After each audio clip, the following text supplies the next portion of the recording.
Amprenta, luați de aici, dumneavoastră, pe asta, albastră.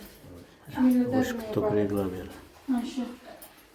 Ca să nu mai trebuiască să deranjați. Pe extensie, frumos.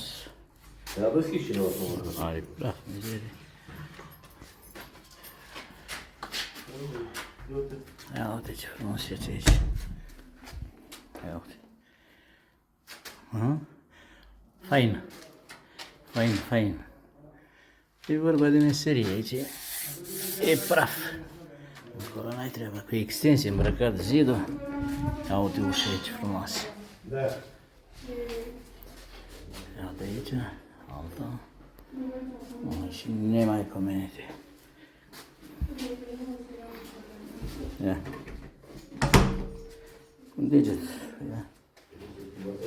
Uite ce astea. Aici trebuie să fie. Aici a avut un zid drept. Da, aici e frumos, frumos. Pervazia întreg și acolo s-a tăiat pe lungime, că dacă nu e zidul drept, nu mai intră de întregul. Cum a intrat în partea asta.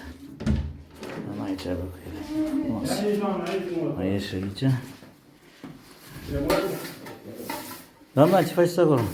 Eu nu vă plecați prea tare. Luați aici. Curățenii, curățenii.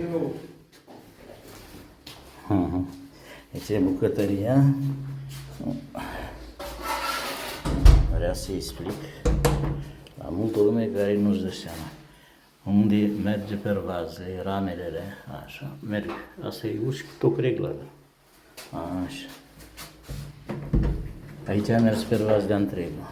Astea sunt extensiile care am prelungit, da? Vedeți? Aici în stânga a ieșit bine, drept.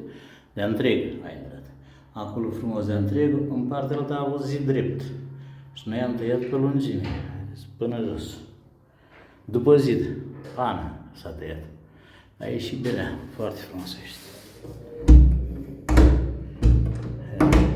Cum vedeți, se închide, se deschide. Acum strângem scule și plecăm acasă.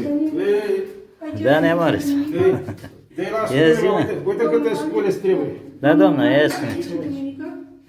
Nu. Bun. Deci, dar nu veni mâine. Ok. Nu mai lucrez duminica că nu mai dă soția.